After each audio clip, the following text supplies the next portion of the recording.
బంగారం రేట్లు అంతకంతకు పెరిగిపోతున్నాయి. కొత్త రకం దొంగలు కూడా బయలుదేరుతున్నారు. అసలే ఎండాకాలం, ఆపై ఒక్కపోత. అయినా సరే స్వెట్టర్లు వేసుకుని మరి ఇళ్ల ముందు గస్తీ కాస్తున్నారు. నలుగురు 4 చోట్ల కాపు కాస్తూ హడావిడి చేస్తున్నారు. ఇంతకీ ఆ దొంగల ప్లాన్ ఏంటి? వాళ్ళ స్కెచ్ ఏంటి? చూశారుగా దొంగల హడావిడి. సీసీ కెమెరాలో రికార్డైన ఈ విజువల్స్ నిజామాబాద్ జిల్లాను షేక్ చేస్తున్నాయి. ఏ గల్లీలో ఏ దొంగల ముఠా పంజా విసురుతుందోనని హడలిపోతున్న పరిస్థితి. ఇప్పటిదాకా చెడ్డీ గ్యాంగ్, బిహారీ గ్యాంగ్, పార్దు గ్యాంగ్ ఇలా చాలా రకాల దొంగల ముఠాల పేర్లు విన్నాం. ఈ మధ్య వైజాగ్ లో ఓ దిగంబర దొంగ నిర్వాకాన్ని చూసాం. కానీ నిజామాబాద్ లో టాప్ టు బాటం డ్రెస్సింగ్ తో ఎంట్రీ ఇచ్చిన కొత్త గ్యాంగ్ అలజడి రేపుతోంది. నవీపేట మండలంలో ముసుగు దొంగలు హల్చల్ చేశారు. చేతిలో మారణాయుధాలతో గాంధీనగర్ లో రెక్కీ నిర్వహించారు.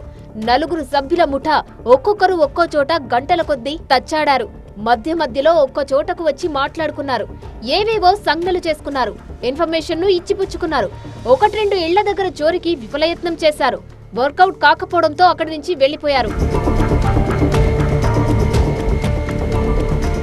దొంగల సంచారం స్థానికుల ఒంట్లో వణుకు పుట్టించింది.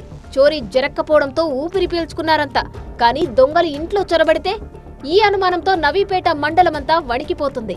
మ్యాటర్ కాస్త పోలీసుల చెవున పడింది. దీంతో దొంగలు ఎవరు, ఎక్కడి నుంచి వచ్చారనే కోణంలో ఆరా తీస్తున్నారు. అనుమానిత వ్యక్తులు కనిపిస్తే వెంటనే సమాచారం ఇవ్వాలంటున్నారు పోలీసులు.